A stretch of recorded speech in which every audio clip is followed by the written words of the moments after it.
Welcome to the Trade Show Podcast, the home for conversations with the movers and shakers of the $50 billion trade show industry. This show will bring you face to face with experts and speak to them about the past, present, and the future of the trade show and event industry. Through these conversations, we hope to bring you insights that will help you get the most out of your investments in your trade show participations. I'm your host, Shubhanjan Sarkar, founder of PitchLink, the next generation visitor engagement platform where our mission is to make buying easy.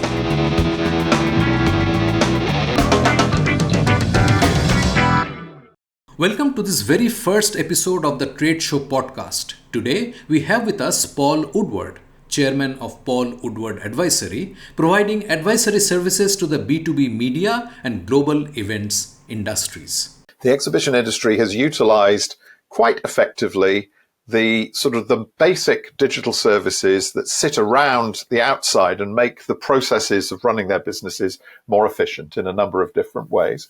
What they have failed to do, partly because they didn't see the need, partly because they were making so much money with their traditional business model, why disrupt it and spend money on things that were going to reduce their profitability? That's kind of been the mindset. What they haven't done is brought that into the heart of the business and really integrated it with the customer experience. Paul Woodward provides advisory services to the B2B media and global events industries as chairman of Paul Woodward Advisory.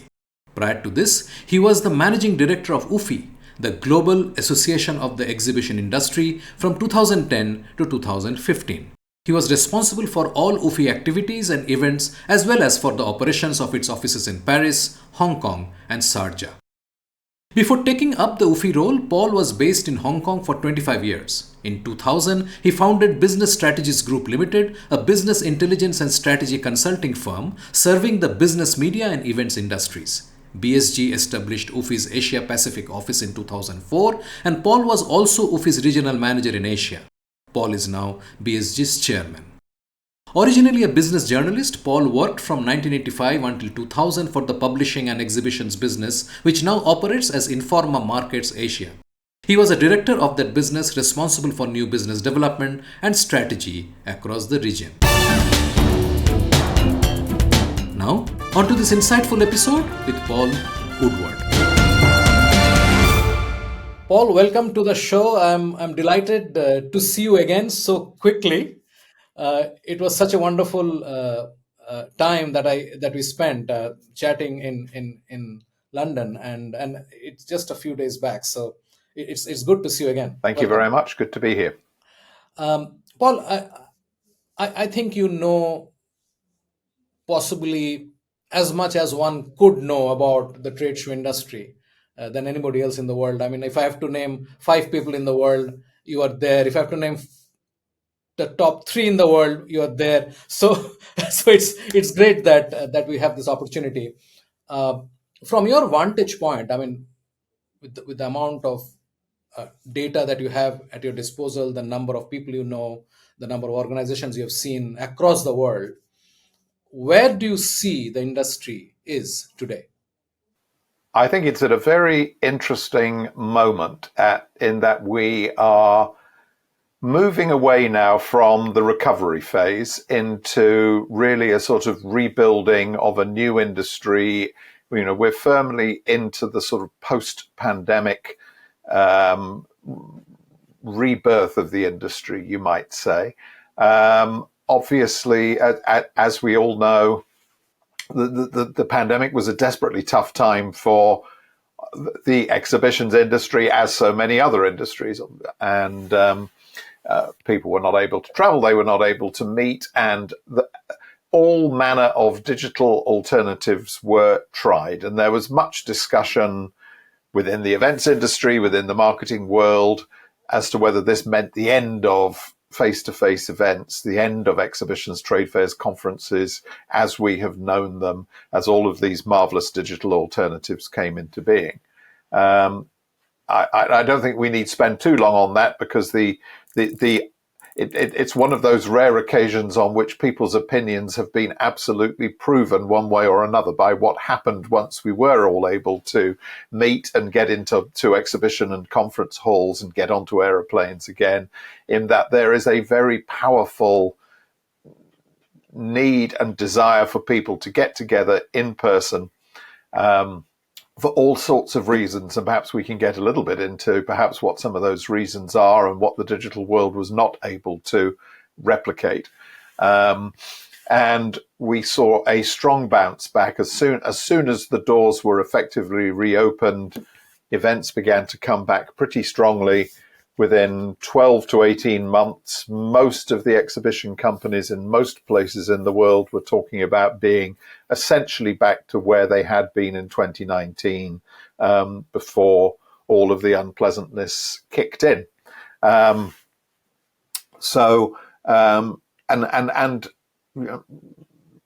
China, it has been a bit of an exception. It sort of rumbled along a bit longer than everybody else with things happening and then stayed closed longer. So really the last major market in the world to come back in a sort of a significant way was China. But even that is really well over 12 months ago now. So we have all of that effectively behind us. The basic question as to whether is there a future for face-to-face events, whether we're talking conferences, whether we're talking trade fairs or sort of hybrid events. Hybrid events is another word which can have multiple different meanings. We might want to come back to that as well. But we've seen them come back by and large very strongly, now being driven once again by all of the normal drivers of events industry activity. So sort of global trade, technical innovation, changing patterns of that, rather, thankfully, than any sort of restrictions on what we are actually allowed to do. I would say over the last 12 to 18 months, in most places in the world, the focus of those working within, I'll talk particularly about exhibitions and trade fairs here, although we can broaden this out into other types of events if you want.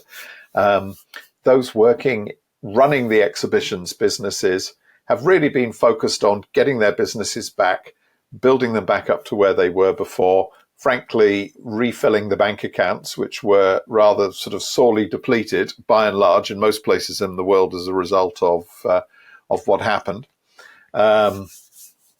And that, I would say, we're at that phase now. So we are in some ways back to business as usual.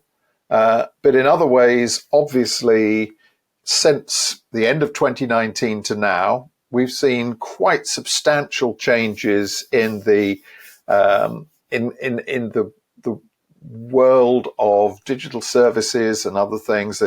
I don't think we should today get into the whole world of AI, although that is as in every other industry, is pressing on the minds of the people in the events industry and wondering just what it's all going to mean to them. But I don't think that's really the main, or where we should focus our attention in our discussion today.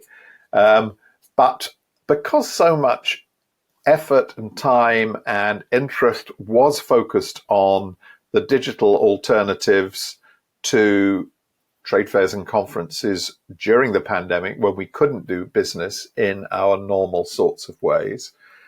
To some extent, there has actually been quite a good step forward in the mindset of large parts of the industry as to what does and what does not work in terms of the digital services which they can deploy and enhance the face-to-face events that they've come back to organizing. So we're at it's a slightly long-winded answer to your sort of kick-off question there as to where are we.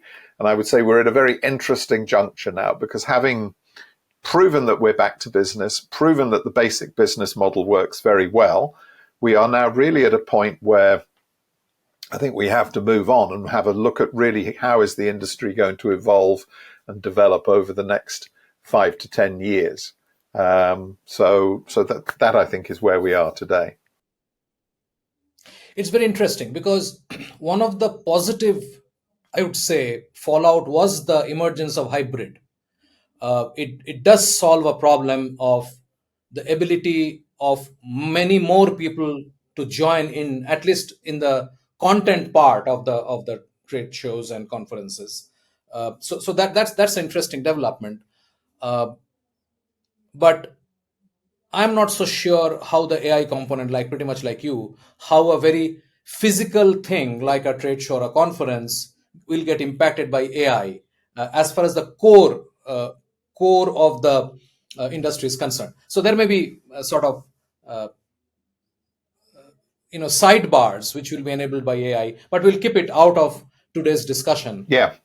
Well, yes, I mean, I think that's absolutely right. What might be a useful way of thinking about that, and in fact, all of the other digital activities going on around the events world, is really to sort of think about how this has all been deployed over the last sort of 25 years or so, in which one way or another the emergence of the internet and the sort of the digital world which we know today has transformed every business. And when you look at the way in which events businesses work, they work much more effectively and efficiently today as a result of quite basic digital services that they've been able to use. And what I would mean by that, even at the most rudimentary level, every single event in the world has a website. They deliver their basic message through their website. They, generally speaking, interact with their customers through their websites. Some companies in a very simple and basic way, where you press a button and send an email to them.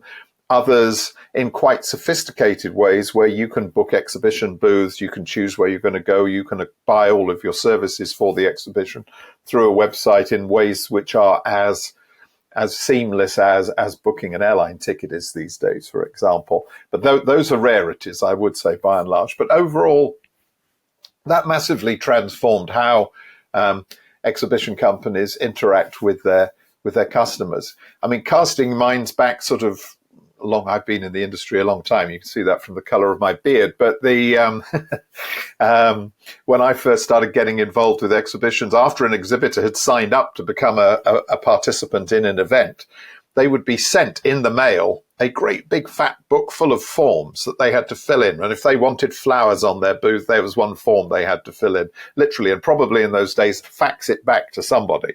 And then another form if they wanted extra chairs on their booth, and another form for everything you could imagine. Incredibly inefficient and clunky, and of course forms get lost or got sent to the wrong places and all of those things.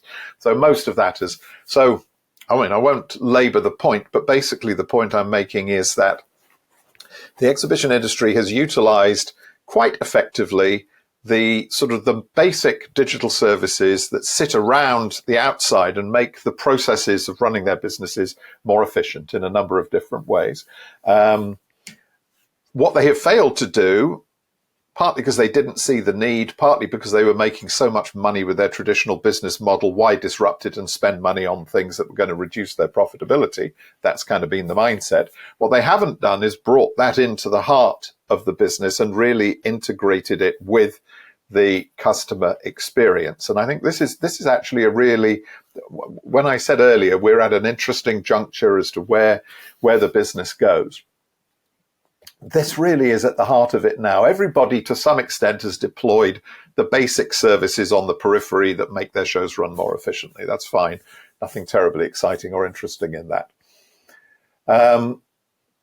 Where we're beginning, but where we've got to at the moment, I mean, to put it crudely, and there are some events and some businesses do it much better than this, but by and large, the experience of participating in trade shows, and as I say, the conferences business we'll leave aside because it's a different world. Up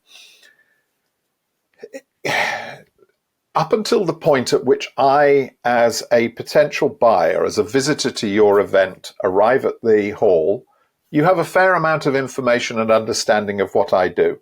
I register online normally. I maybe download my badge one way or another. I show up or do not, so you have that information. Paul Woodward registered for my event. He didn't come. He did come. And I know the days he came, and usually because somebody's scanning your badge at the entrance to the events, I know when he went in and out. The moment I step into the exhibition hall, though, I disappear from your view. There are other ways. There are some smart badge options now where you can ask people to check in at your booth just by waving a badge with an RFID chip.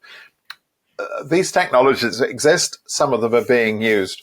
But by and large, the process from the moment that I walk into the hall, and I may wander around entirely aimlessly, just sort of looking to see what's there with no particular plan in mind, see a few friends, which of course is a part of an important part of the process of coming to trade shows. That's fine, but the organizer and the exhibitors don't really have a clear sense of that. There are much more sophisticated ways of doing this. There are, in the travel industry, for example, an absolute norm is to have hosted buyers where I actually invite you and say, you are an important person in this industry. We'd like you to come. I'm actually going to pay for you to come. And in return for me paying for you to come, you have to do a certain number of preset appointments with our exhibitors. So that's a much more structured way. By and large, people don't want to go entirely in that direction because one of the great appeals of the trade fair, of the exhibition, is the sort of potential for serendipity. So there may well be 10 people that I really want to meet and are important for me to meet. They might be existing suppliers. They may be people I've heard about and I want to just go and see them, sort of put some faces to names and actually have a look at their product, perhaps pick it up, smell it, taste it, whatever the product might be, whatever's suitable. But equally, I may wander around a corner of a row of booths at a trade fair and think, wow, I've never heard of that company or that, but what an interesting idea. And I go and talk to them. And so, it's very hard to pre-plan that. However clever your sort of digital director is and your pre-marketing of the show and everything else is. In fact, the way the technologies for that sort of thing tend to work actually mildly precludes the sort of the opportunities for serendipity, in the sense that, it's a bit like you're ordering of Amazon books. I mean, if you order 3 types of a particular book from Amazon, Amazon will forever be recommending that type of book. Exactly. Not knowing perhaps that you also have a really strong interest in something entirely unrelated to that type of book. Yes. So trade fairs are really good at that, and nobody's come anywhere near to dreaming up a digital alternative to saying, here's something completely different that you've never thought of before, because by and large, any attempt to do that digitally is simply going to be irritating, because not only is it that there will be a good reason you've never thought of it before, because you're not interested in it. Yes. So you don't want to sort of beat out that chance of that sort of activity at trade fairs in favor of super efficiency of the time of the people there. That being said, you do want to make it as effective as possible. So if I come into a very large fair, but I'm only interested in a particular aspect of a business, I obviously want to be able to know where I should go. I don't want to have to wander around 10 halls in a giant German messe to find the sort of 12 companies that I'm really interested in talking to, one in each of the halls of the fair. There is a pressure on the organizers to make the experience more efficient. Most event organizers will report that over the years, people are spending less time at events. Even if the same number of people come, they're generally spending less time at events these days. If they used to come for 2 days, maybe they come for 1. If they used to come for a whole day, they come for half a day. So we need to make sure that experience is as efficient as possible.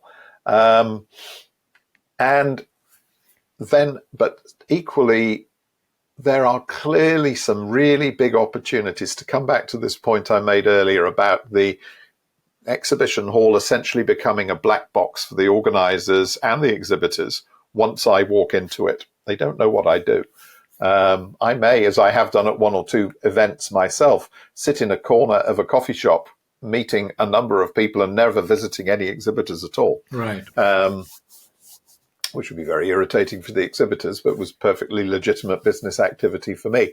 But there are a lot of tools now, or a lot of effort now, focusing on how can we more cleverly and intelligently integrate the information that we have about the buyers who are coming to the event, because everybody collects at least some information. Depends a bit where you are in the world, of course, how the sort of the data privacy regulations allow you. But anyway, basically, we all know in principle who's coming into the halls.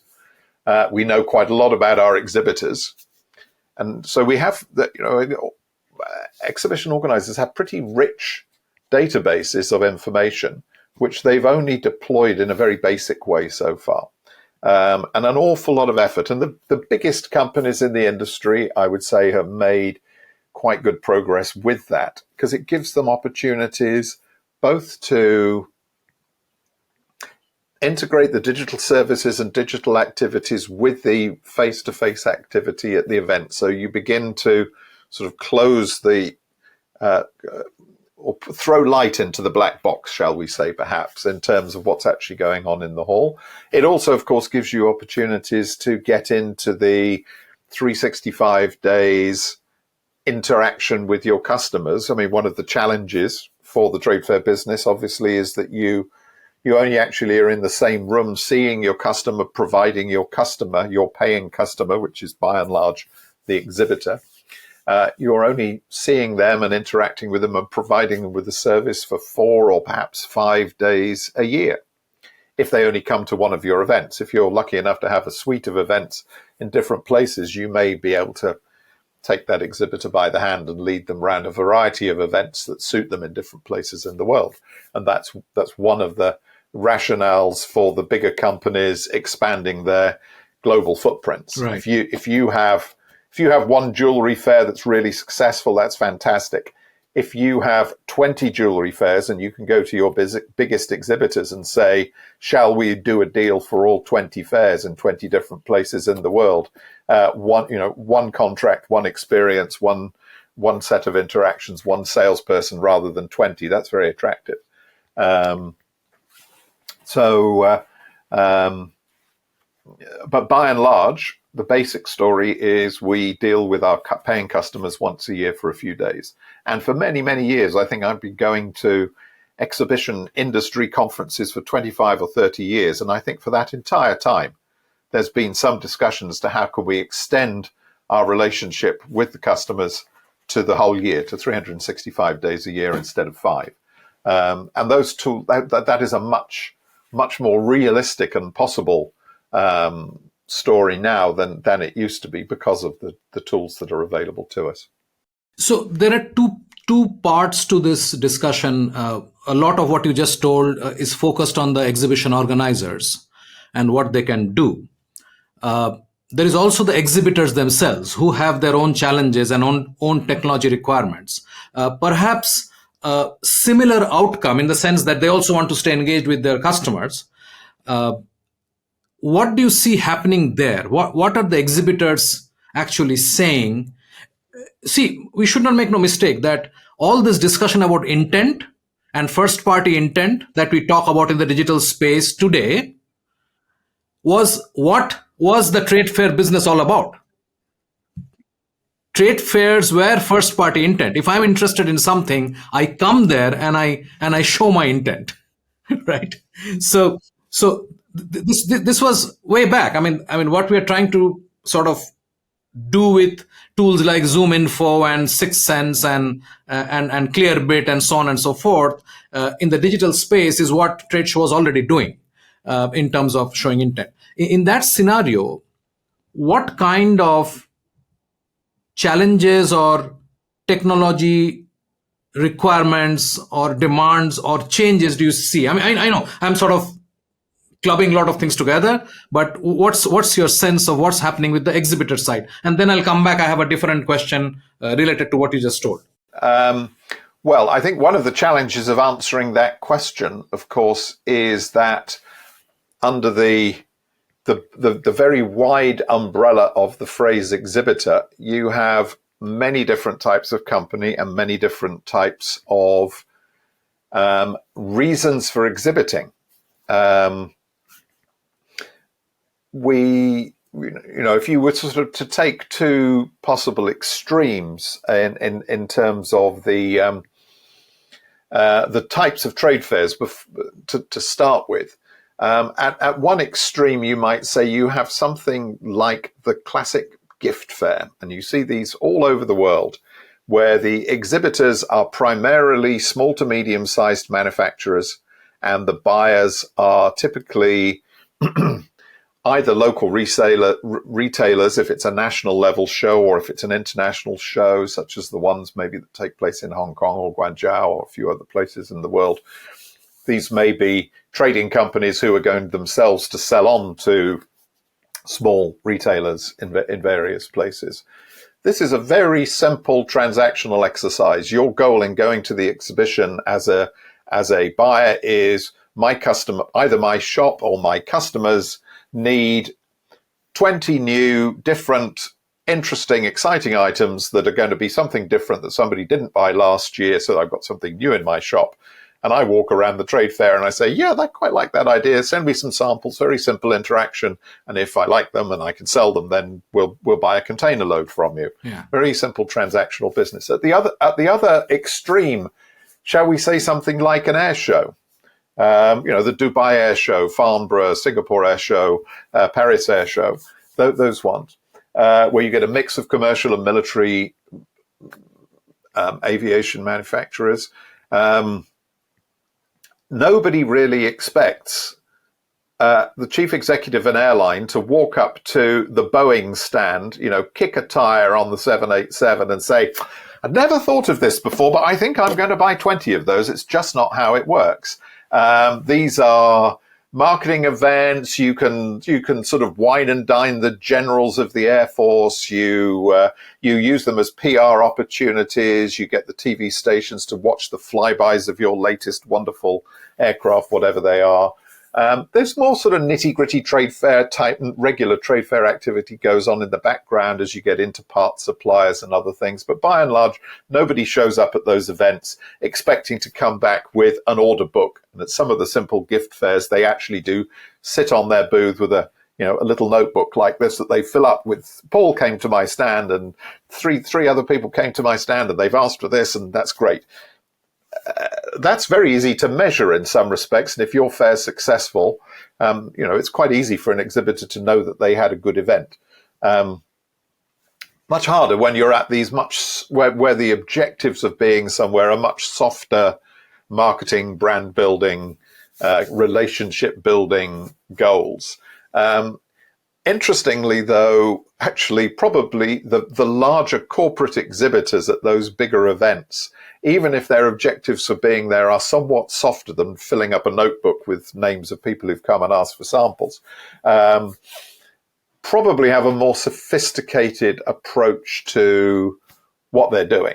I mean, for obvious reasons, they're spending big money. I mean, if you are one of the larger brands participating at a big fair like an air show or an auto show or something like that, you could be spending upwards of $10 to $20 million to participate in that fair. And even the biggest companies, that's a lot of money, and they're not going to spend it without thinking very hard and trying to measure as well some of the impact that they're having. And they will deploy quite sophisticated tools and pre and post show research and other things to make sure that they've achieved their objectives. As I said, if you go back to our gift fair, and you're generally dealing on both sides of the equation, both the exhibitor and the visitor side, with what I would say small, medium-sized companies. Now, this is again a slightly circuitous route to answering your question, but one of the key challenges is that however marvelously well the event organizer organizes their event, a long-standing frustration in the events industry is, generally speaking, how relatively poorly most exhibitors actually make use of the opportunity you've given them. as an exhibition organizer, doing your job well, you will have spent an awful long time in working and inviting the right people to come to the fair, promoting the event to the industry, trying to make sure that you fill that hall up with all of the right people. And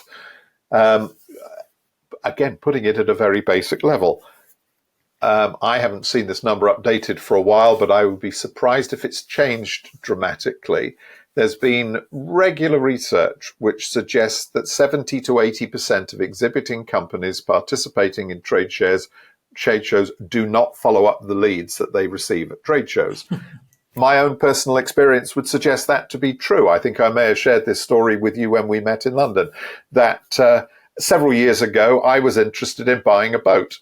And I was genuinely interested in buying a boat, and I went to a boat show, and I looked at lots of different lovely boats, and I saw 5 that were broadly speaking in line with what I was interested in. And I asked each of those 5 companies to send me information, and of those 5 companies, I received information from one of them. And I was not a tire kicker. I was somebody who was in the market for buying a boat, and I did eventually at a later stage buy a boat. So, enormously frustrating this for the organizers of events, because they know that a lot of their exhibitors are not using the event as effectively as they might. And there are a number of consultants out there who make it their business to work with exhibitors at trade fairs to help them more efficient, make them more efficient. It's the ultimate low-hanging fruit in many ways. It's not rocket science. You don't have to do anything super clever. It's just kind of joining the dots between the objectives for going to the show, briefing and training the people who are going to be manning the booth, and then doing something with the information that you collect at the event to follow up and improve your business, all of which are sort of measurable things. But you would be perhaps you wouldn't, but many perhaps would be surprised as to how poorly that's done. I think in many cases, particularly in small, medium-sized companies, there is a disconnect between the decision-making process to participate at the event, between the marketing people who produce the brochures and the salespeople who are deployed on the booth, and they just don't draw the dots at the end. In many cases, if the exhibiting company is a smaller or medium-sized company, it could well be the CEO, it could well be somebody at a very senior management level who has to make the decision as to whether to go. That decision is very often then thrown over the fence to a more junior team who may or may not particularly want to spend a week in an exhibition hall in February somewhere that's away from home. So they may not be so thrilled that they're now told they have to go. And then, surprisingly rarely do people seem to actually properly plan the process of being there. The more thoughtful exhibition organizers have, in my experience, spent quite a bit of time and effort in trying to come up with ways in which they can help with that. There are people run training programs and seminars for exhibitors. But I have to say the digital event tools have really helped with that sort of thing. It was practically very difficult in the past to get, when the only way to deliver training was to get people into a meeting room somewhere and show them PowerPoint slides. And with the tools that we have available now, it's much easier for organizers to run perhaps a series of webinars, some for new exhibitors, some for long-standing exhibitors, so they can learn about new features of the show, new tools that they can take advantage of, et cetera, et cetera. So that's all become easier, although, frankly, you again might be surprised about the relatively small number of organizing companies who actually do that. More of them certainly should. I mean, if you look at the satisfaction research done with the experience of trade fairs, it's actually not terribly good. There's a company called Explory that's been doing this for a number of years now. They use the Net Promoter Score concept as a way of sort of tracking how well exhibitions do in terms of meeting people's needs. the answer is really not very well. They're not that popular, and there are a variety of reasons for that. Some of them things where the organizers could and should be doing things better, but frankly, others where the people who are saying, no, this event wasn't very good for me, I'm not sure I'd recommend it, because they didn't do things very well themselves. Right. So it's a very old and long-standing frustration, but again, some of the digital tools that are available may well help at least to bridge the gap between the ideal way of participating in a trade fair and what we actually typically see on the ground at an awful lot of events. It's time for a short break. Stay with us. After the break. But absolutely at the heart of what's the asset for the exhibition organizing company is that attendee database. And that is absolutely the ultimate trade secret for those companies as well. My exhibitor database is quite easy for anybody else to find. What I can't immediately find is the list of the 20,000 people, or whatever the number may be, who walked through the door. You are listening to a Bizcast audio original. Podcasting is one of the fastest growing content marketing avenues today. We can help you exploit this largely untapped marketing opportunity. We can craft your audio strategy and leverage the wide reach and easy streaming capability that smartphone penetration provides. It is powerful and personal. Talk to us to find out how podcasting can help you build your brand and reach out to target audiences. Welcome back. I'm Shubhanjan Sarkar, your host for the Trade Show podcast and founder of Pitchling, the visitor engagement platform. Let's dive back into the episode with Paul Woodward. So, two quick questions. One is that I think there is a sort of, need of sharing leads that the exhibition organizers sort of guard so protectively, people whom they are bringing in, and also the ability of the participating exhibitors to actually bring in their existing customers, sort of risking that I'm exposing my customers to my competitors and so on. So there is one disconnect there in terms of the ability of exhibitors to seamlessly approach everybody who has actually registered and not necessarily come to their booth. So today, the way it works is I sign up for exhibition thinking that I'm going to have a wide cross-section of my target audience coming in there, which is why I sign up.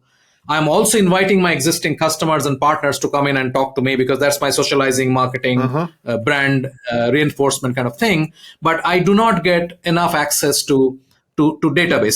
So that's one sort of point of conflict that I have been, as I'm talking to people, I see that emerging multiple times. The other question is, why do people not actually do what they're supposed to do when it comes to exhibitions and trade shows? Why is it that the follow-up is not happening? Why is it that we came there in the first place to talk to customers, but then we sort of identify some folks and then we don't talk to them? These are two completely different questions, but I thought I should place them and see what you see from your perspective. Yeah. Well, the first question that you've asked there about the what exhibition organizers would call their visitor database, the information on who actually did show up and come to the exhibition.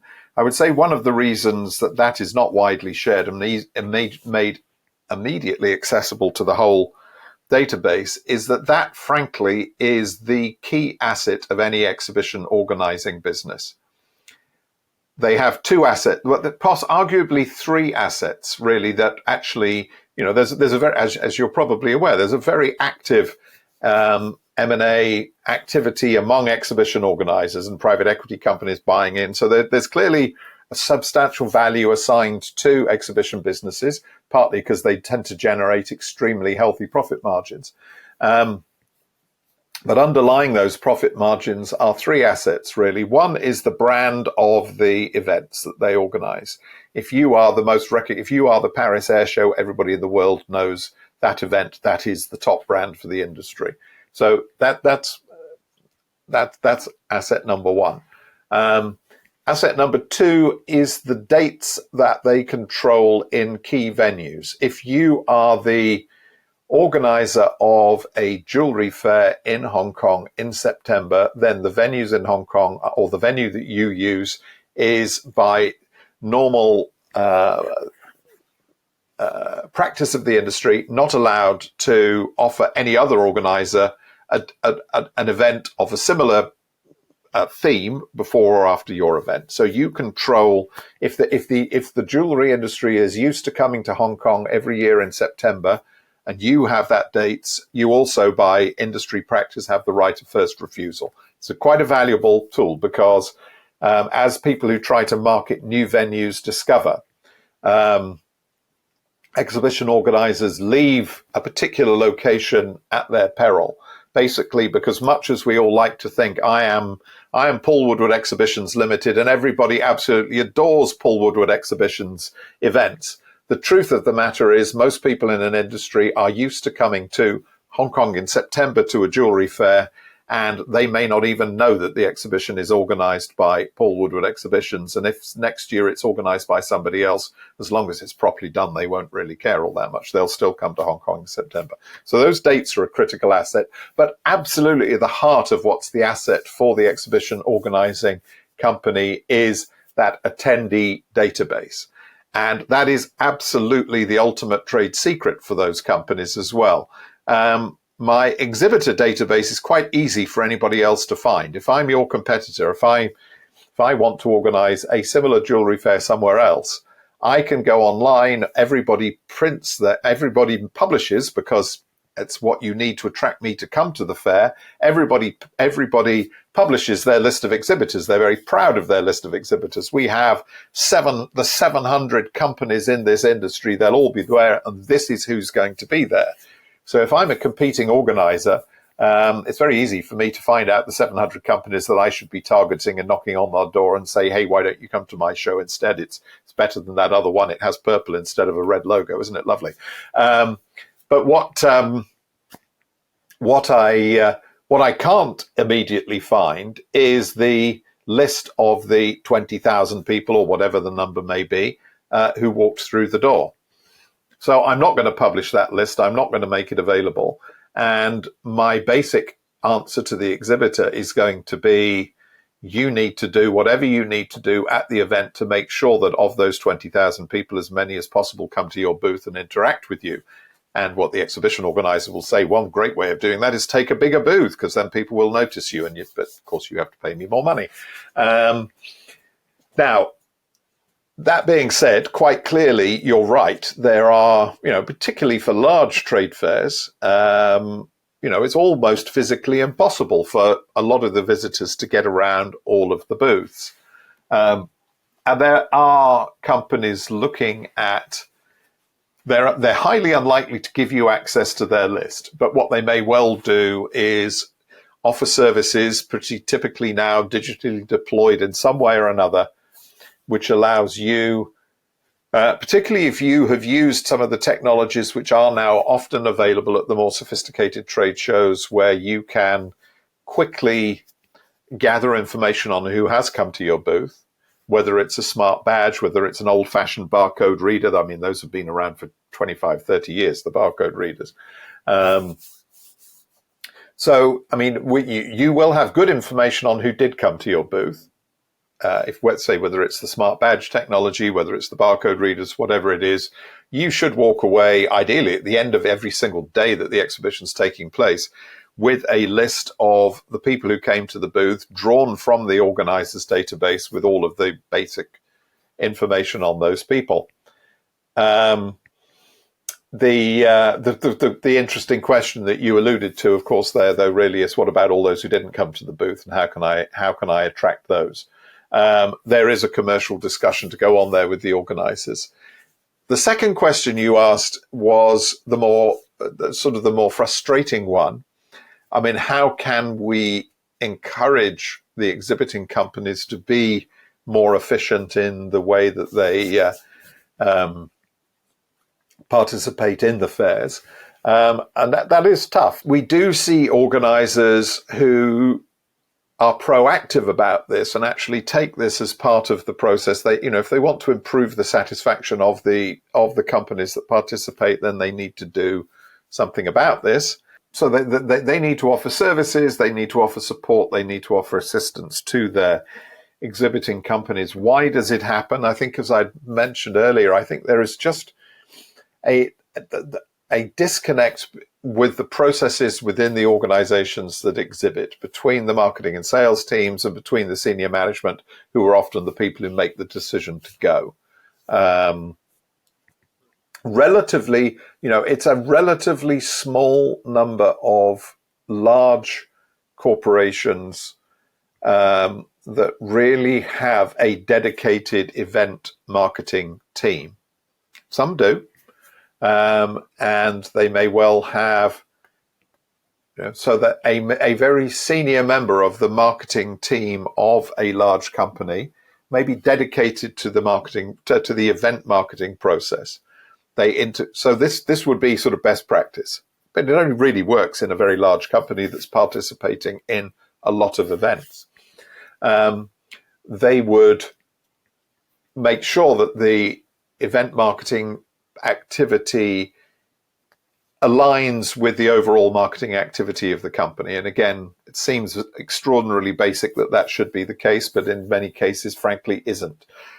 Many companies participate in, I think a lot of companies participate in trade fairs because they always have. There is every year in Mumbai, in Cologne, in Las Vegas, wherever it might be, there is every year an event for my industry. And I've been going there for the last 20 years. And if it's a family company, my father used to go for the 20 years before that as well. So we've always had a booth, and we don't really want to think about going somewhere else. That's where we go. So that's great for the exhibition organizers. There really is a sort of stickiness for events. And if they're considered to be in an industry a good event, you can be quite nervous about whether you're missing out by not going.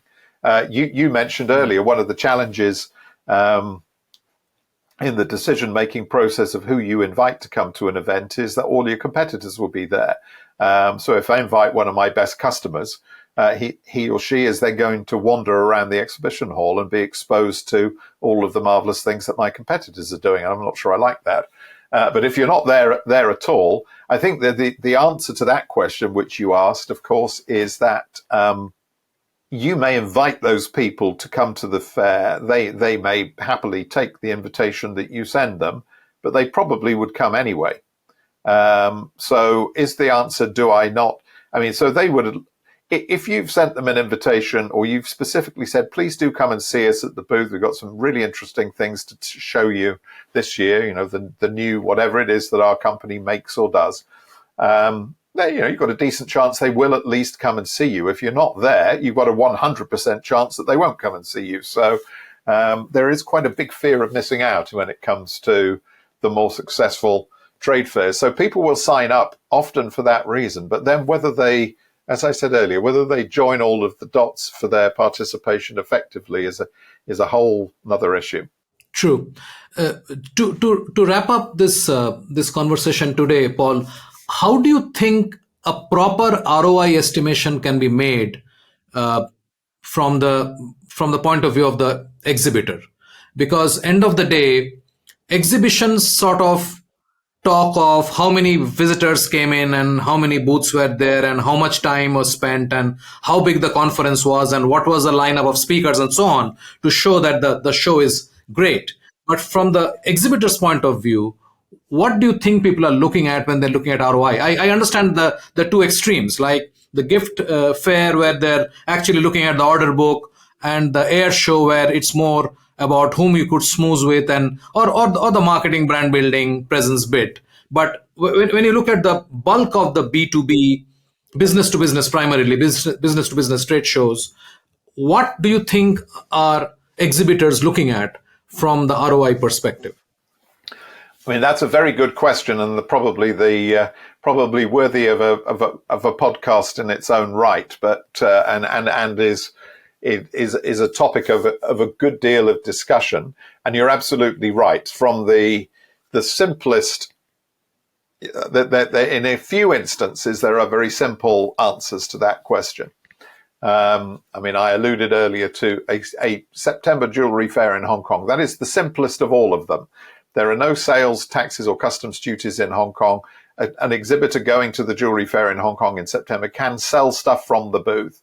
So I can arrive with an empty briefcase or a briefcase full of cash. This is all entirely legal in Hong Kong, and say, yes, I am going to buy a briefcase full of that and I'm going to take it home.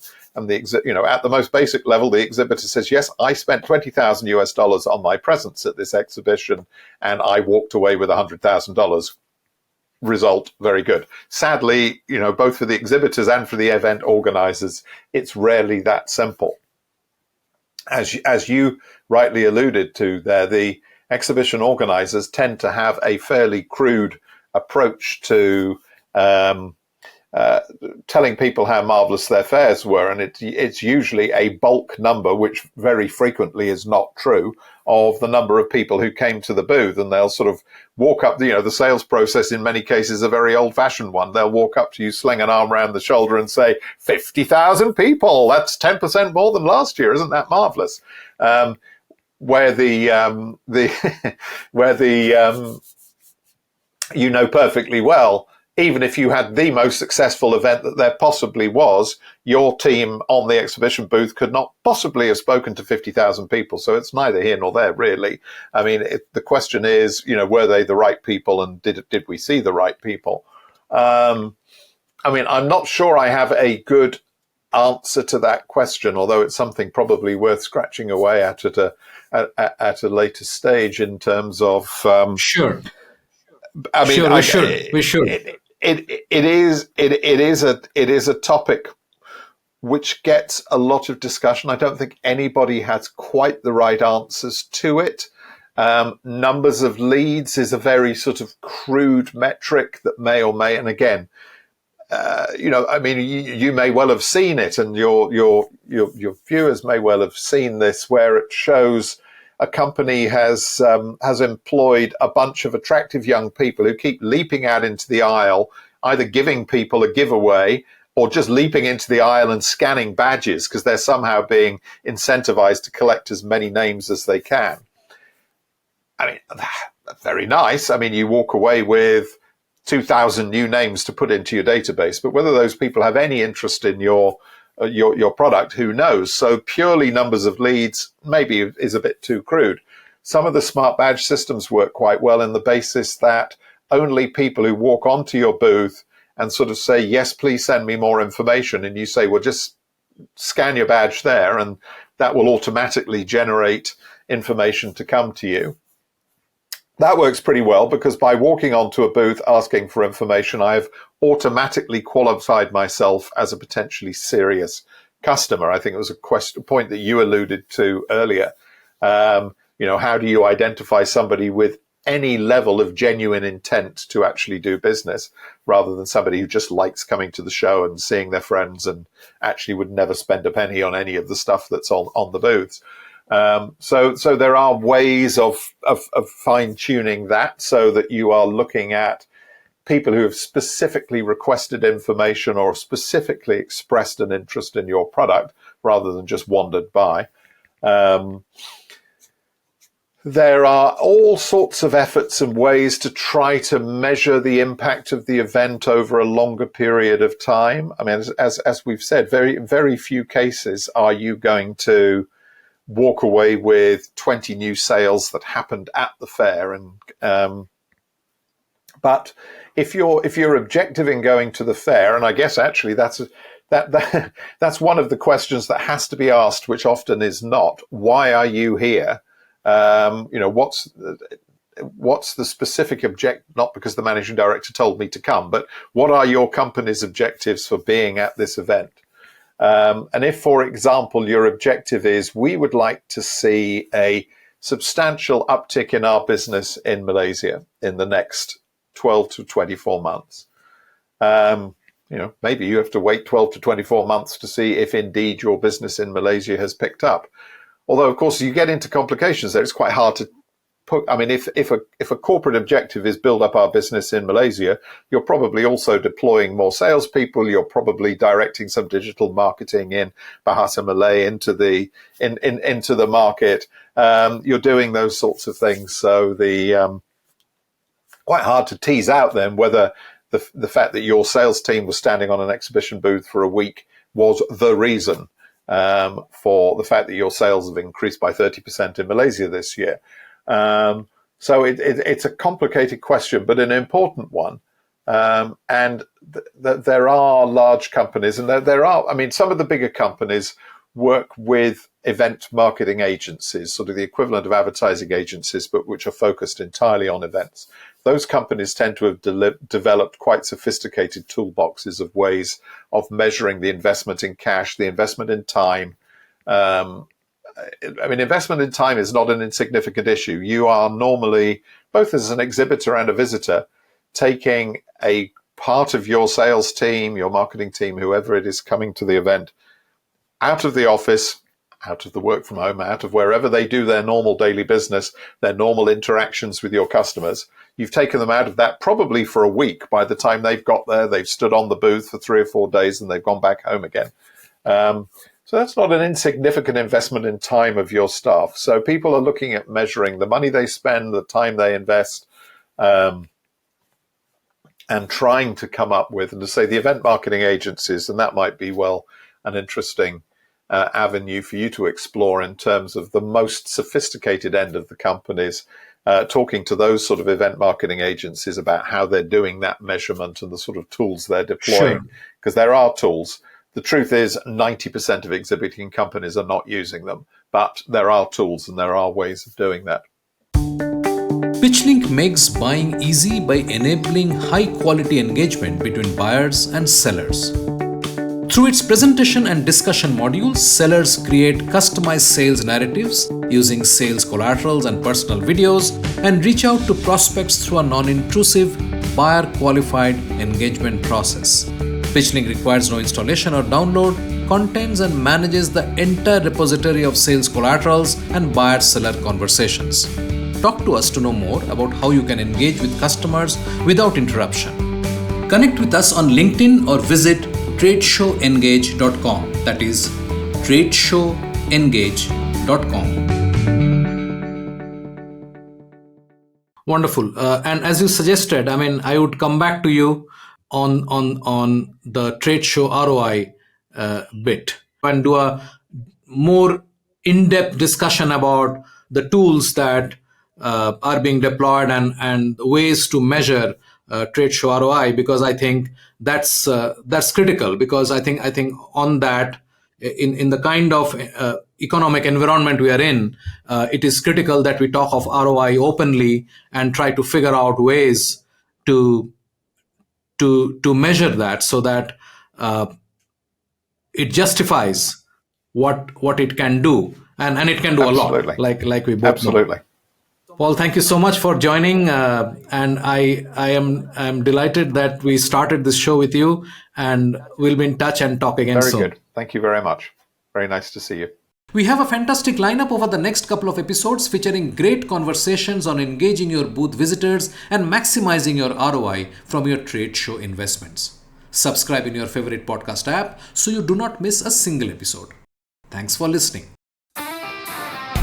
Thank you for being with us today on the Trade Show Podcast, the podcast of record for the trade show and events industry. Here we talk to movers and shakers of the $50 billion trade show industry and identify ideas, challenges, tactics and strategies to leverage the first-party intent inherent in the trade show business. We hope this conversation helped inform and motivate as we all navigate a rapidly changing business environment. For us, these are enlightening conversations enriched with knowledge and expertise. We encourage you to go out and implement some of the ideas we discussed today. We hope to have you with us again in the next exciting episode of the Trade Show Podcast. If you liked what you heard, subscribe to the show in your favorite podcast platform like iTunes, Google Play, Spotify, or wherever else you get your podcast from, and give us a rating while you are at it. This is a BizCast original podcast and is produced for Pitchlink, the next generation visitor engagement platform where our mission is to make buying easy. Hosted by Shubhanjan Sarkar and produced by Rajiv Aditya. See you next time and have a wonderful day.